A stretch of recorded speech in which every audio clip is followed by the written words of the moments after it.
Next up on our agenda is, let me see now, proposed Palo Alto Green Local Energy Program. And Director Fong, I will note that we are now 14 minutes ahead of schedule. Brilliant. We're going to first have Assistant Director Jane Ratchey give us a little bit of introduction. Okay, Commissioners, good evening. I would just like to remind you that you previously saw the policies and guidelines for this program, which were approved by the Council. And these are the implementing documents that we're talking about tonight. And I just want to acknowledge Resource Planner John Abenshine's work in this topic. He's been incredible, engaging all groups in the city and outside of the city to develop this program. The planning department, the building division, the engineering group to talk about interconnection issues, the utility marketing service people, the key account representatives, everybody all over the city. He's talked to many people outside the city and other utilities that have feed-in tariff programs, and he's really done a spectacular job in getting this program, just all the different parts of it. It's a fairly complicated thing, so he hasn't been sitting around since you took action on the policies and guidelines. So I'd just like to acknowledge John Oppenshine, and he's got the presentation. Thank you, Jane. Good evening, Commissioners. As Jane mentioned, the program we're here to talk to you about tonight has been to you several times before. It's coming to you tonight as the Palo Alto Green Local Energy Program. It was previously the Feed-in Tariff Program. This is a name that grew out of some feedback that we got, that we solicited from commissioners. And one of the ideas that came out of that was the use of the Palo Alto Green brand as a master brand. So that's the idea that we're bringing forward to you tonight. We're also going to, we'd like to hear your feedback on that and open that up for a little bit more discussion at this meeting tonight. And we'll do that towards the end of the meeting. Let's see. New system. Okay. As you remember, the purpose of a feed-in tariff program, or of our feed-in tariff program, is to fulfill a portion of the city's renewable portfolio standard from local renewable sources, while reducing obstacles to local generation. And some of the ways this program is going to reduce obstacles to local generation is it's going to create a predictable purchasing process that's focused specifically on local resources. It's going to provide a known energy purchase rate with the ability to lock that rate in with a standard contract. It's going to provide a predictable and a transparent interconnection process as well. So the UAC has seen this several times before. You saw it in February when we came to you with an analysis of the feasibility of doing a feed-in tariff program. You saw it again in April when we brought you the policies and design guidelines, which were later adopted in August by the City Council. Those policies and design guidelines, they were a rough outline for the design of the program, but there were a lot of things that had yet to be fleshed out. We're here tonight to talk to you about a few of those items. Once we do that, we'll move on to get approval of the program documents by the Finance Committee in November and Council in December, launching the program in February, and then coming back to you next fall for a program review and adoption of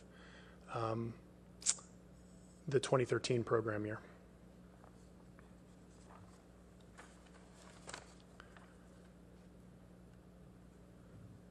So this is a list of the documents we're going to be looking for approval from the City Council. We're going to be looking for, essentially we're going to be seeking authority to enter into a number of renewable contracts using the standard PPA that's attached to this report, as well as at the rates that are going to be specified in the rate schedules.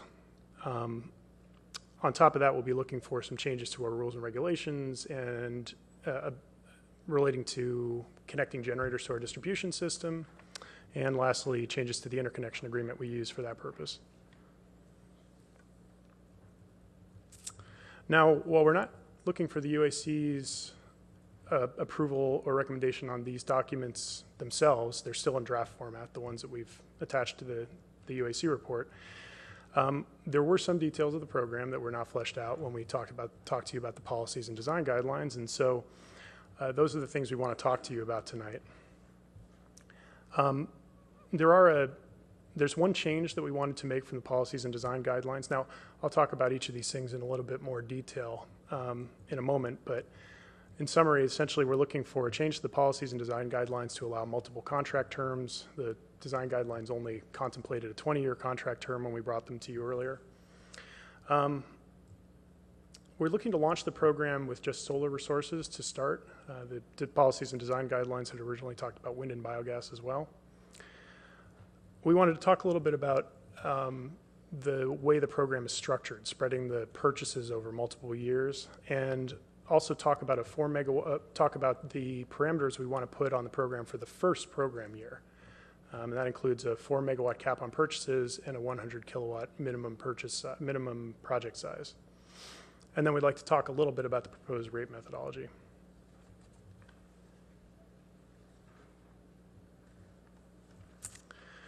So the first program detail is the simplest one, has to do with the multiple contract terms, and this simply comes out of the fact that when we looked at other California programs, pretty much all of them allowed 10, 15, or 20-year program terms. When we were working on the program's administrative rules, we didn't see a lot of additional complexity, that it added a lot of additional complexity to the program to allow multiple terms. So we're proposing offering those terms.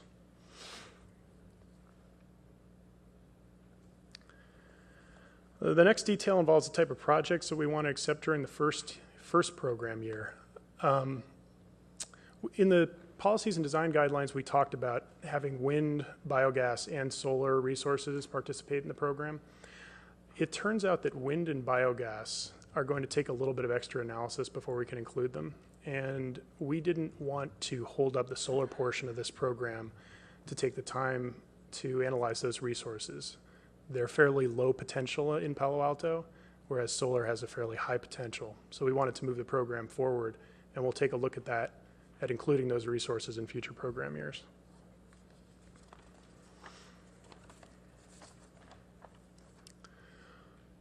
The next program detail has to do with the multi-year program design. Now, we're recommending to spread our purchases over multiple years for a few reasons. First, by spreading our purchases over multiple years, will implicitly reduce our price risk to some extent. This is also going to allow us to reduce some operational risk by allowing us to make some changes to the program as we need to between program years. This is a new program to us, and we'll likely discover some things that need to be shifted as we get through the first program year. The last reason, this is not, of course, a guarantee, but certainly the trend with the price of solar has been downward over the last couple decades. There's no guarantee that it'll continue that way, but there are a lot of efforts out there to continue to reduce those costs. The Department of Energy's Sunshot program, for example, even locally, Solar Tech is working to reduce permitting costs. So if we can take advantage of continuing decreases in the price of solar, we think that's something that would be a benefit to spreading those purchases.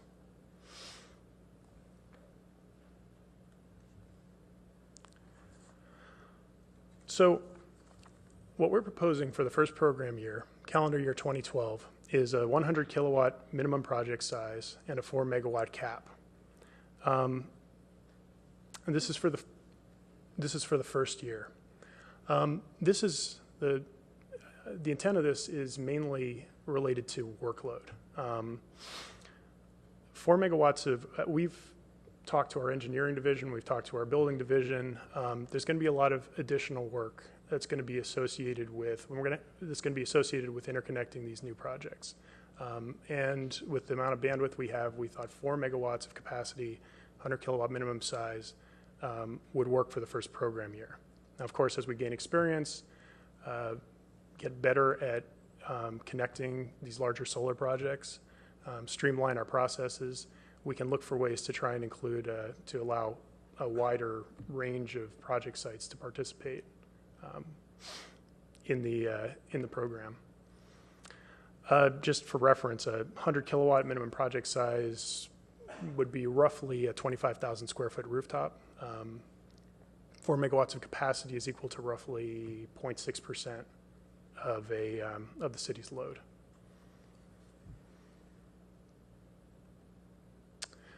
And this is a fairly small map, but you can see here in green, these are the sites that we estimate would have the rooftop capacity to participate in the program. You can see they're mainly larger commercial sites, and they're located primarily in the Stanford Research Park, but there are also a number of other sites scattered throughout the city. Of course, because so many of the sites are located on Stanford-owned land, we are coordinating with them.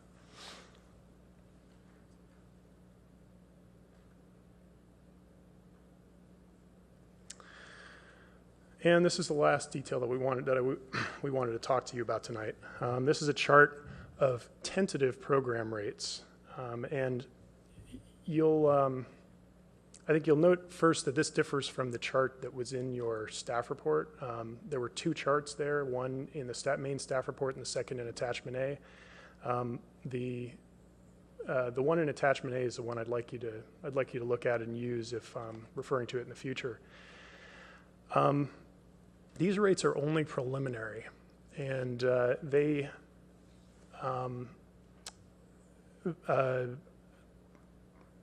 Val referred to an RFP that we're doing. We expect the RPS premium portion of these rates to change based on the results of that RFP.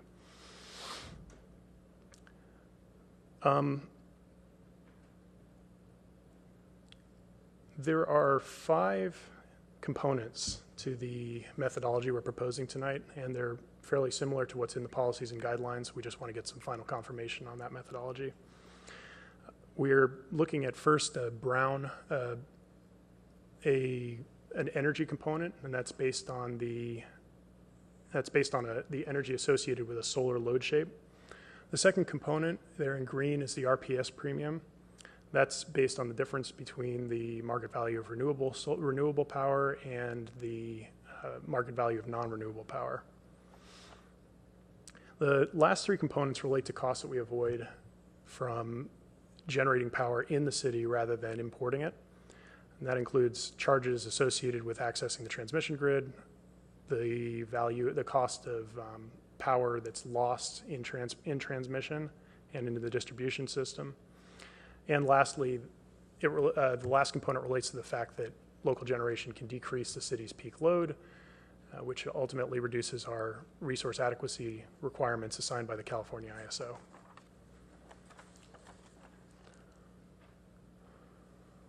This chart is very difficult to see on the screen here, and possibly even in the slides that you have. But the main takeaway here is the main takeaway that I'm trying to get across here. This is a chart that shows the tentative rate from the previous slide, as well as rates from a variety of other feed-in tariff programs. The dark green is the tentative rate that you saw on the previous slide, and then the light blue bars represent a variety of other programs. The ones on the left are generally California feed-in tariff programs. The ones on the right are cost-based. The ones on the left tend to be value-based programs. The ones on the right are cost-based programs, and there's also one auction-based program in there. Generally, those on the right have achieved a substantial amount of rooftop solar, while the ones on the left have achieved a lot less. Now, the light green bars show the value of net metering. It translates it into an equivalent feed-in tariff rate. And this is just meant to give, you have to make some assumptions here, but it's meant to give you an idea of how the feed-in tariff rate compares to installing a solar system and using it on your own property. And this is for a commercial customer. The bar on the left is net metering only. The bar on the right is net metering plus the solar rebates that we offer from PV Partners. And you can see with rebates, using the power on site is currently a lot more valuable than the feed-in tariff rate. That doesn't necessarily mean, of course, that people aren't going to use the feed-in tariff. There are a lot of reasons that somebody might choose, that a facility owner might choose to use the feed-in tariff as opposed to obtain rebates. For example, if they can't actually use the energy on site, they have tenants.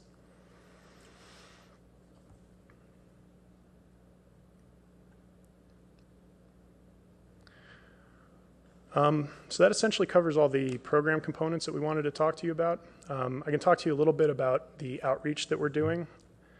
We're still working on a marketing plan, but we've been reaching out to people, to facility site owners in Palo Alto, as well as members of the solar industry, both industry groups and solar developers.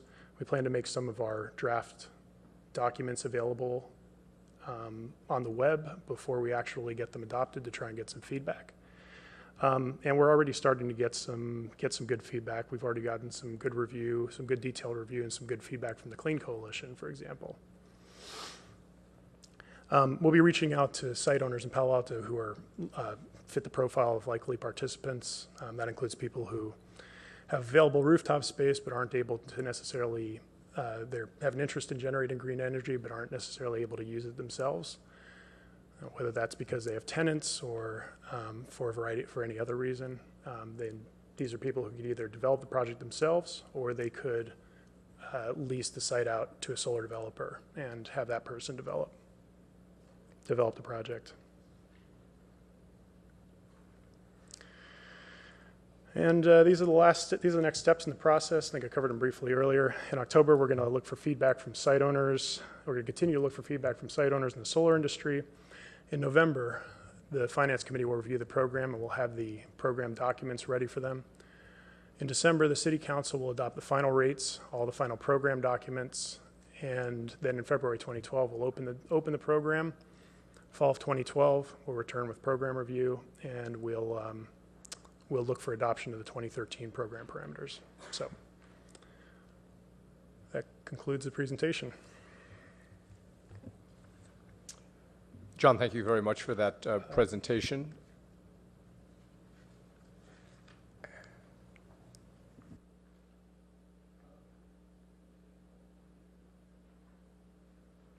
Fong, do you want to say a word? We are here to answer any questions and certainly hear your thoughts on this. Also, reminder, if you want to engage in a discussion on the name of the program, please feel free to do that. We did endeavor to take the feedback that we've gotten from you, from the query that we sent out to all of you. We had not thought to capitalize on Palo Alto Green, and anyway, that was a nice suggestion. So let me continue with what I was saying. John, thank you for that presentation and for your work on this. It is an impressive body of work, and I have no doubt that many hours have gone into it and that it shows, so thank you very much. On the subject of the name, I'd like, if it's okay with everyone, I'd like to break the naming issue. I do think we will have a bit of a discussion on the name issue, so I'd like to address the substantive part of the program first, which for the most part is the more important part. I have one clarifying point I just want to raise. A number of the parameters of the program, everyone will note, are for 2012 and will be revisited at the end of 2012 for 2013. Director Fong, you and I had a discussion briefly on, let me see, in the staff memo, point number 5, in which it says set a minimum capacity of 100 kilowatts for generators participating in the program. That particular one was not caveated with the language for the first year, but my understanding is the staff is comfortable saying that that too is part of the first year. I will share that with my fellow commissioners. I've actually spent quite a bit of time on this subject and discussions and independent research, and I am, with that one rather small adjustment, very comfortable with this program as it is. And with that comment, I'd be interested in hearing everyone's input, again, on the substance, and then we'll come back to name later on. Commissioner Eglash? I think the program that you've put together is terrific, and my compliments to you on that. But my primary concern is is the presentation of the program to us and going forward to the Finance Committee and City Council. I'd really like to see a clear statement of what the fiscal impact on the city is. You've got to put a stake in the ground and say, here's what we think the fiscal impact is. I'm conscious of the parts of the memo where you talk about the impact of limiting it to 4 megawatts, and even in the event of an unrealistically large error of 5 cents a kilowatt hour, what the rate impact is. But that sort of extreme worst case, I don't think is the way you want to be presenting this to us or finance. I think you want to say, for a reasonable set of assumptions, here's what we think the fiscal impact of this on the city is. It's got to be part of how we evaluate things, and it's for sure got to be part of how you present it to the Finance Committee and the City Council. I think you need to talk about other impacts besides fiscal. What's the impact of this on the city meeting its RPS goal? Does this mean we're not going to have to execute so many PPAs, for example? Is it going to relieve some of the pressure on our energy efficiency program? This exists in the context of a strategic plan, and it's a really well-drafted proposal or program, but it's not being presented in terms of its impact on the rest of that strategic plan. So fiscal impact, impact on achieving our RPS goals, and risks, if any. I mean, one obvious risk is, what's the risk that, in your opinion, that no one's going to take this, that the price is such that they're going to laugh it off as being irrelevant? I think you've done, again, a great job of presenting the data from which you can draw an opinion on that risk. I thought your charts comparing the feed-in tariff of this program with other value-based and cost-based programs was really great. I just want you to go one step further and say, therefore, we really do think people are going to sign up for this. And are there any other risks that we ought to be thinking about here? Are there legal risks? Are there operational risks? So, outstanding program, but I'd love to hear your comments right now so that we can all be aware of them tonight. But I really encourage you to make that a part of your formal presentation to the Finance Committee going forward.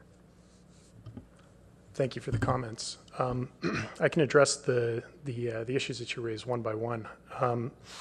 As far as a clear statement of the fiscal impact, we're still waiting on the rates, but we have a rough idea of where they are, and we can make some statements about what we expect the fiscal impacts would be. The cost of this program over 20 years, assuming assuming we got all 4 megawatts of capacity, and assuming roughly 15-cent or in that area rates, would be about $18 to $20 million over 20 years. Now I'd like to be able to put that in context of what we're actually paying for our other renewable contracts. Unfortunately, I don't have those numbers. I can't pull those numbers. I don't have those numbers at my fingertips, and I'm not going to be able to give you that context. Right, but as a reminder, when we first visited this program a few months ago, the whole intent was to have the feed-in tariff priced to be equal to the avoided cost of green energy power purchase agreements. So within some set of approximations, the fiscal impact of this ought to be zero. Okay. So maybe what I'm really asking is to remind us of what those assumptions are that would lead the fiscal impact to be zero, and under what cases might there be either a benefit or a net cost to the city. Right. And actually I think what you're referring to falls to some extent under risks also, in the sense that pricing this feed-in tariff, we're trying to price it at avoided cost. And so essentially there is no positive or negative fiscal impact, assuming that we price it properly. The risk, of course, is that we don't price it properly.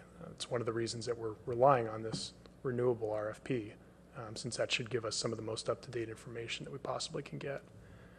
Does that address the question on fiscal impact to some extent? Unless it's possible to be more quantitative or specific than that. Could I suggest perhaps, and John, you can speak to this, we look at it also in the context of a half-cent rate impact across the 33% obligation that we have by 2020, and this fits. in large respect. Now, in my mind, if we come up with zero megawatts in the first year, this is a good year to find that out, because it still gives us time to recover to try to get to our goals of 33% by 2015 with some alternative programs, buying more renewables on the market.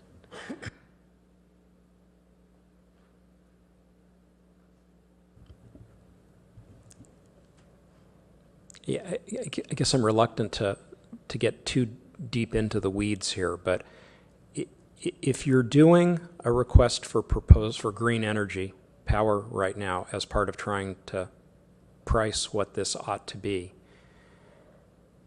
if all of those proposals come in at a price where we wouldn't choose to execute any of them, if they all come in at such a high price where we would say, doesn't matter what our RPS is, we're not buying any 30 cent a kilowatt hour green power, then I don't see how the response to that RFP has helped you to price this. It seems like that RFP is only helpful if at least some of those projects come in at a price where you would have been willing to execute them. I guess it's fair to say we're not ignorant of the market for renewables. And so as a result of that, and we've seen various bid results, particularly through the Northern California Power Agency, we're pretty sure that, well, you might get some bids in the 30 cent per kilowatt hour range, but you'll also get bids that are a lot lower. Commissioner Waldfogel? Just a quick comment on, so isn't there a green MPR or renewable MPR that we can reference this against? The Public Utilities Commission has actually discontinued calculating the market price referent. It hasn't been recalculated since 2009. What the future will be of renewable market benchmarking is still yet to be determined, but we don't have that reference point at this point. Commissioner Melton? I'd like to, if you could flip back to the bar chart on slide 13. Can you explain to me how the proposed FIT rate or program fits in with the net metering, the two net metering programs on either side of it, and particularly the one with the rebate? It seems to me that as long as we have that net metering with rebate program out there that is around 25 cents a kilowatt hour, it's going to be awfully hard to get people to sign up for 15 cents a kilowatt hour. So what do we think the impact of those net metering programs is going to be on this? And then what decisions are we going to make about those net metering programs? So that's something I've given a lot of thought to, and I think that there is still a potential for the feed-in tariff program, even given that number up there. I'd say for two reasons. The first is that number has rebates at that level have a fairly limited capacity. We have only, let's see, I believe it's around 3 megawatts left of rebates, and those rebates will continue to come down to the point that they start to approach that second light green bar chart over there. So possibly we may have to end up waiting a little bit before the feed-in tariff actually kicks in. That said, there are a lot of situations, in fact, there are a lot of buildings throughout the city that are owned by somebody entirely independent of the occupant, the tenant. And in that situation, the tenant pays the electric bill and may have the interest in offsetting their use. They may or they may not. The building owner owns the rooftop, may or may not have an interest in letting the tenant use that rooftop. If we've created a situation where instead of using that rooftop and having to rely on the tenant purchasing the energy, we'll purchase the energy. And that's a situation that, from the initial discussions that I've had with with site owners in Palo Alto, that there is actually some interest in that out there. So, but I think maybe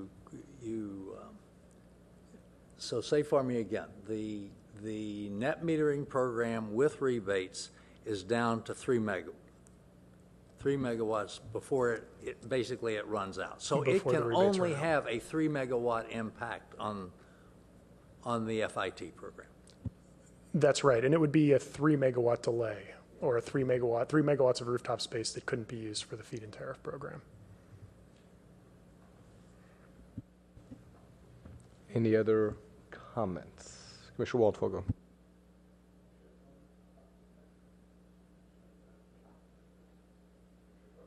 Go ahead. First of all, this outstanding work on this, John. I hope it's interesting to you. I think it's a very exciting opportunity for the city, so I hope you're enjoying it. And you've put it together in a very thoughtful way. I think it gives us the chance to do local clean energy in an efficient way. We can act locally and think globally at the same time. So I really like the program for those reasons. I have 3 questions though. How does the 4 megawatt cap work when you have, is it that once 4 megawatts has been applied for, no matter what time of the year that is, that it ends? Or is there, if someone plans to come in December, there's certainty that they will get the fixed rate contract?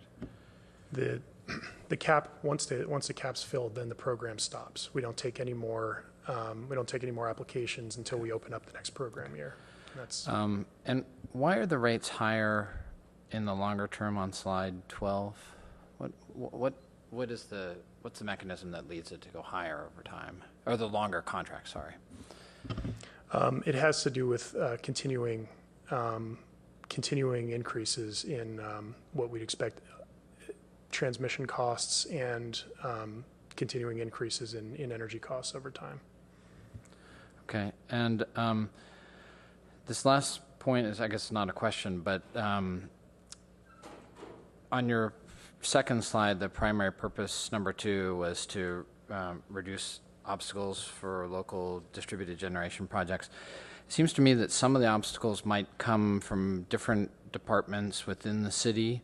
I've heard people complain that it's difficult to get permits sometimes to put in system. Is there, as part of your development of this program, would you reach out to other parts of the city where the obstacles, reduction of obstacles might impact other departments? We have reached out to them.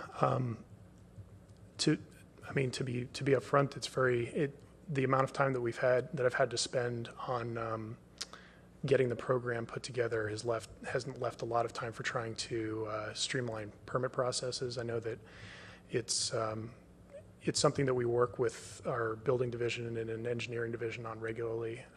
Fortunately, at least in one context with our engineering division, this has been an opportunity to look at our procedures again, and we've spent some time working with our engineering division to try and make a streamlined process.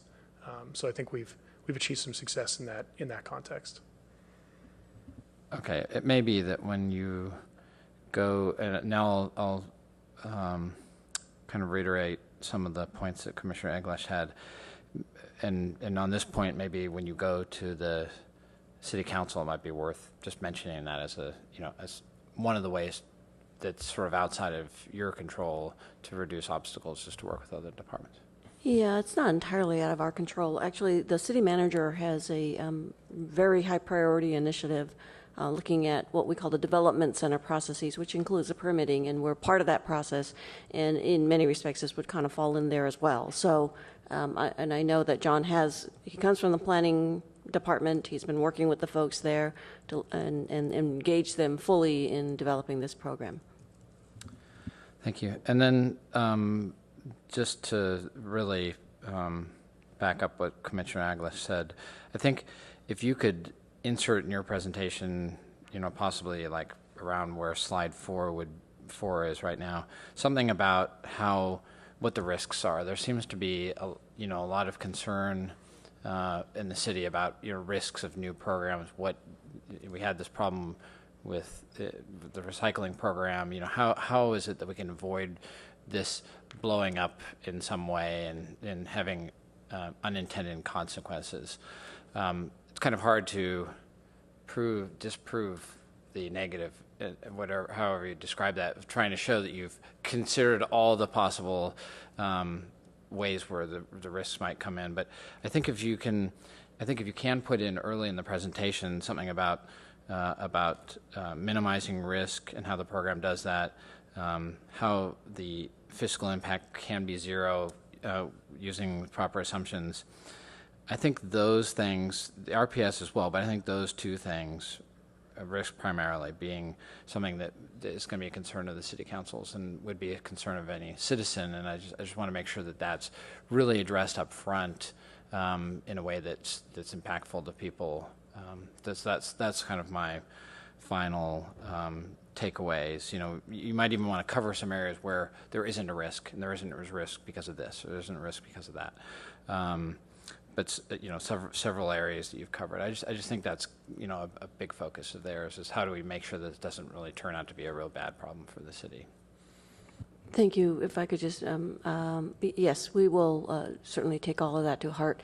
And I will say this, had you all recommended that we make this an unlimited program, risk would be a very big issue, but the fact that we've limited it to 0.6% of our load already mitigates a fair amount of the risk that would be otherwise associated with a very large program.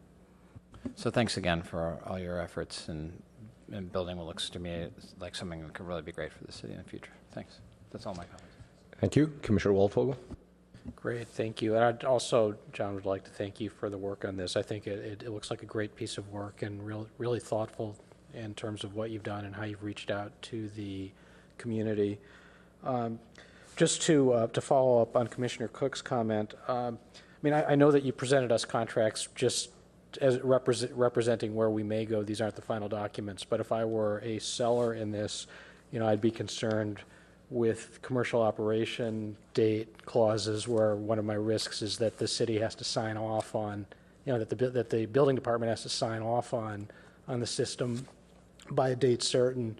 So, perhaps we just somehow build that risk into the contract in some form. I'm not going to try to lawyer it for you, but I think it's just a way to capture that sort of risk. I have a related question to that, which is this program doesn't offer any format for a seller to withdraw, at least nothing that I could see. And since we're going on commercial, we intend to go on commercial rooftops. I could imagine all kinds of circumstances where the building owner decides to, rebuild the building or demolish it or needs to, redo a roof or something, which isn't really consistent with good utility operating practice or with capacity planning.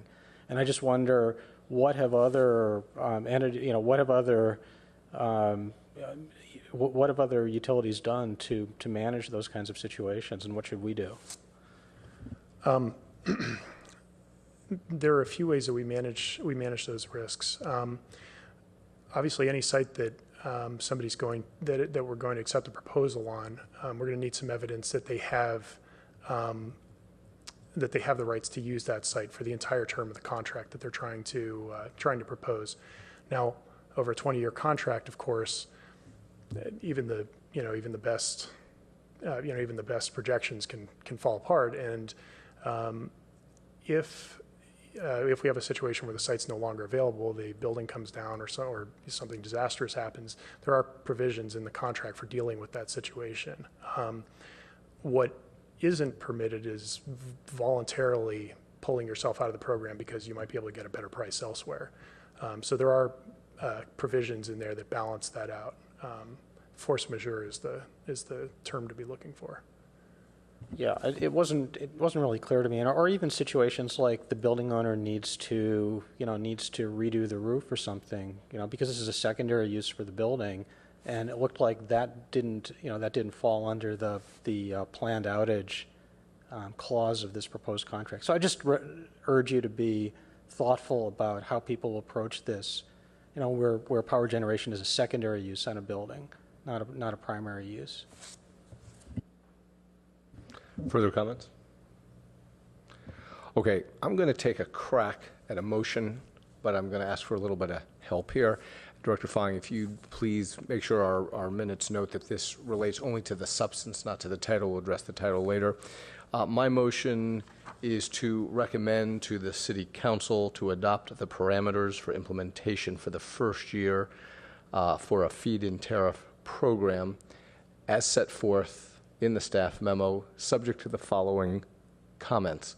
Comment number 1 is that on point 5, the minimum capacity of 100 kilowatts will be specifically noted to be for the first year, and like the other parameters, will be readdressed. That's the first caveat. And the second caveat, Commissioner Eglash and Commissioner Cook, if you'd help me out here, the second and third, would be a request to the staff to include additional financial impact information in the analysis that's provided to the City Council, as well as risk mitigation information. Commissioner Eglash, if you want to chime in, Commissioner Cook. And so that is my motion. I second. I don't quite know how to say this, but I know you carefully worded it that you were going to request that we do something when we present to council, but you're making this an action, so it's, can I just assure you we're going to do it, and I'd really prefer just didn't even make it into the motion. We got the message, we understand it, and we'll have hopefully some updated information that we would also include as we move along in this process to the Finance Committee and the Council. And we agree that this financial understandings are very important in assessing the program.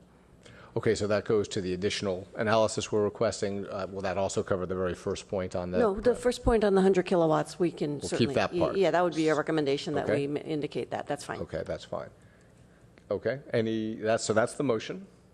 Sorry, so the motion is the first part, but not the second part. Let me just try it again here. So in other words, we are basically recommending the City Council adopt a feed-in tariff program along the lines that matches what CPAU has suggested, with the one caveat that the minimum capacity of 100 kilowatts is specifically noted to be for the first program year, and like the other restrictions will be evaluated at the end of that year. And I second.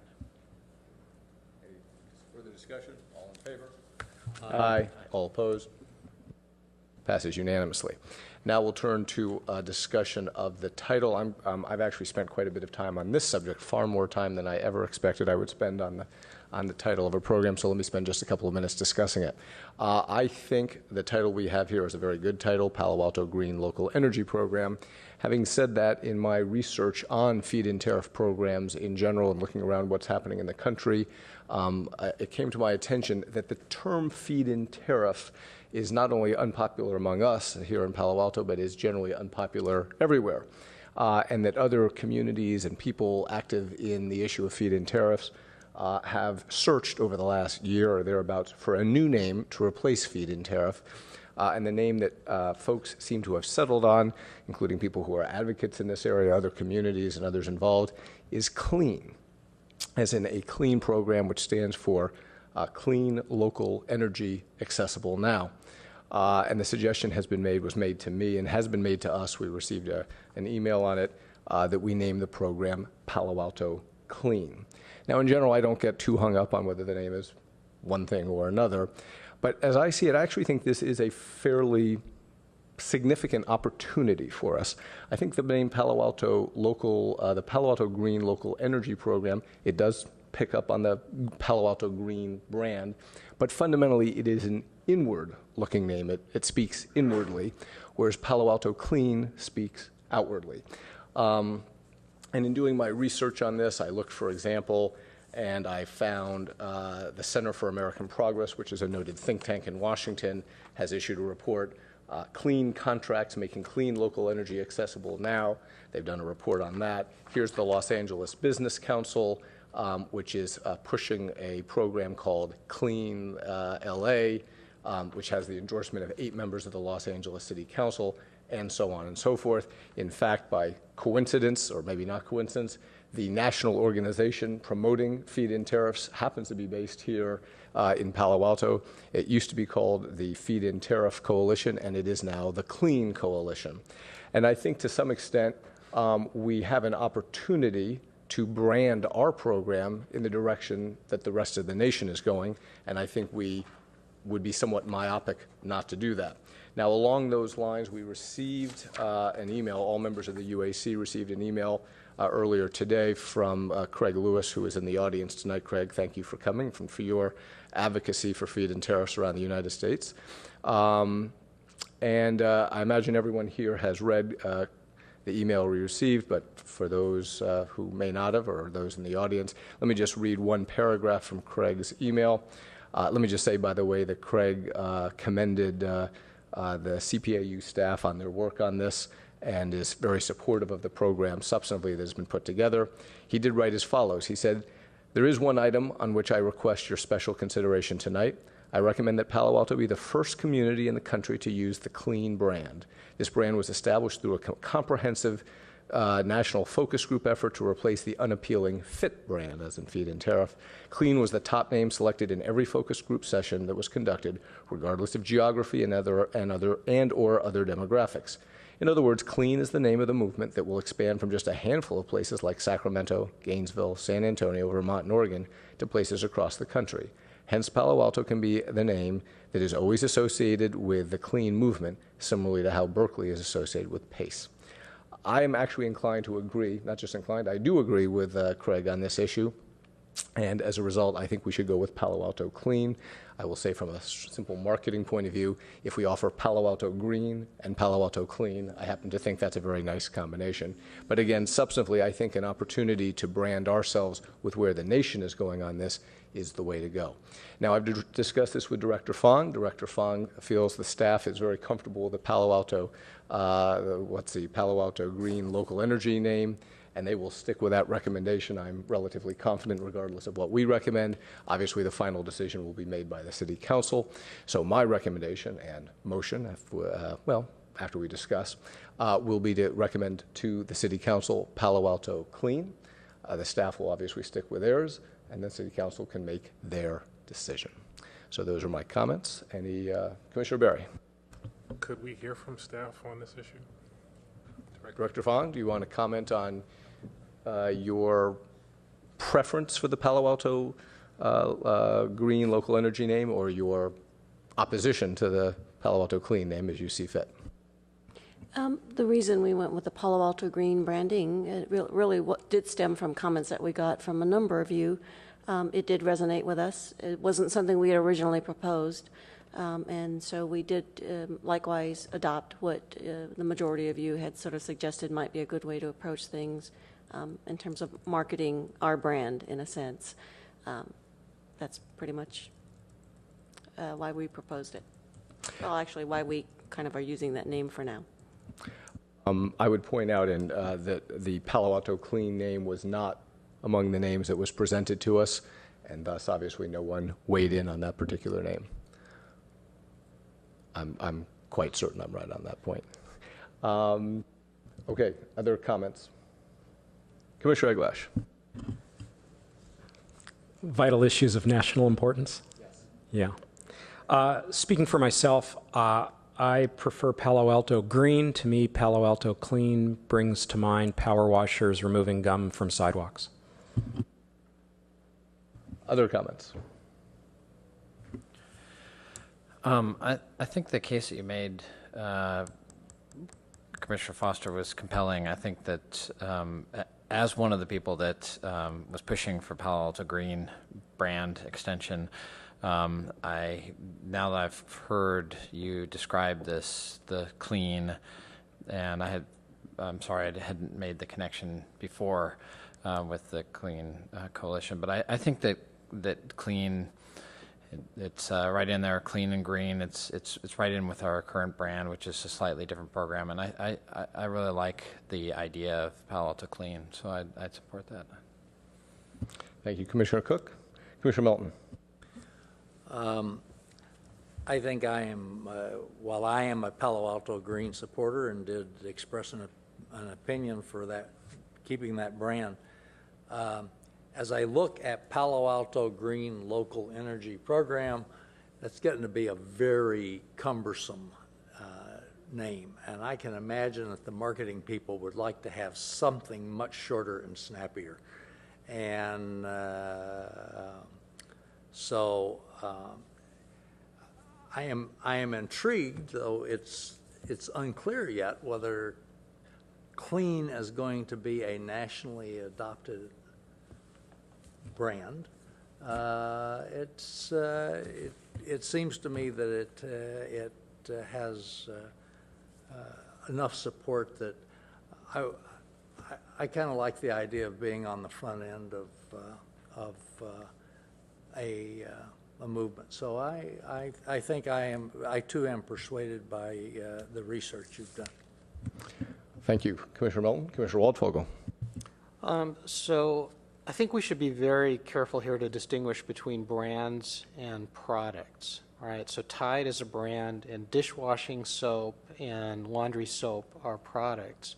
So in our category, I think PA Green is our brand, and then we offer a number of products within that brand. And I think the name of those products should just be whatever the natural name of those products is. If the natural name for this, if the name that our counterparties are looking for is a feed-in tariff, we call it a feed-in tariff. If they think of it as a Fred, we call it Fred. If they think of it as clean, we call it clean. We're not in a position to determine how they denote the product, but it's, we've put money and marketing time and effort into green. I agree with my colleague, Commissioner Eklash, that clean could be, any department in the city could elect to have something they call clean. It doesn't particularly denote anything as a brand. So we should just be careful to think what we're trying to do. What we're trying to do here. Commissioner Keller. I guess I'll weigh in. I like green because people know what that is. Clean doesn't quite resonate with me. I associate clean with a lot of cleaning chores. I don't know. It seems like we could be open to modifying whatever we put after green, like green PV or green whatever. Do we really have to decide that right now? I don't know. Well, I'll comment on that. The reality, of course, is we won't decide that. The City Council will make the final decision on the name. Is that correct, Director Fong? I suppose it'd be very unusual.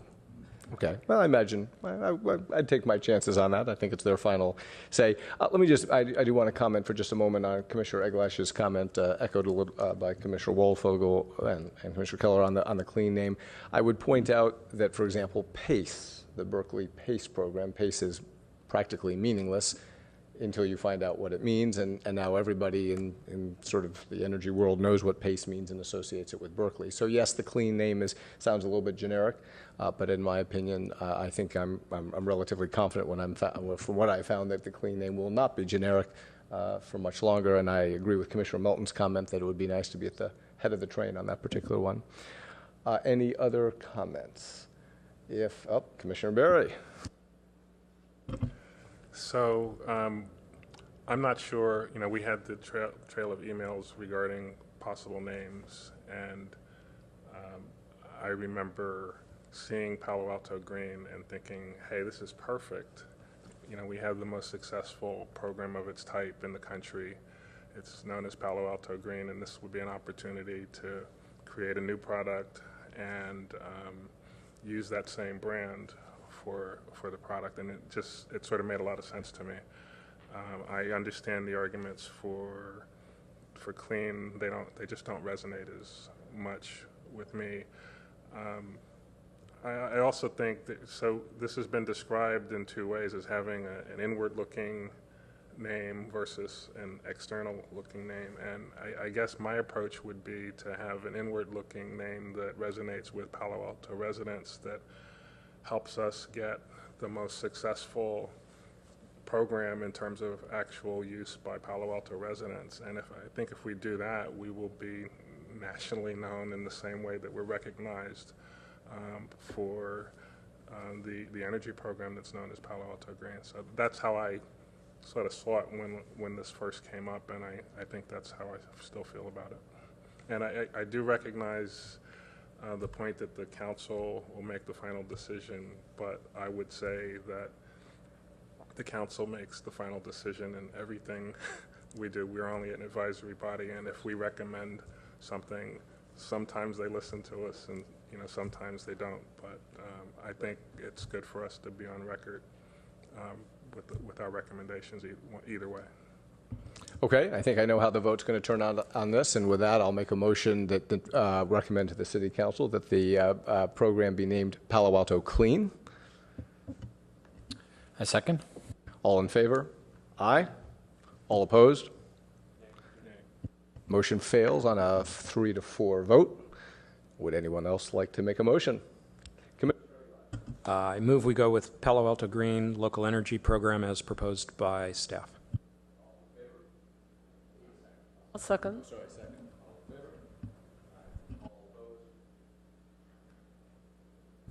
Okay. Thank you very much, John. Thank you again for your work on this. Let's move to our next topic, which is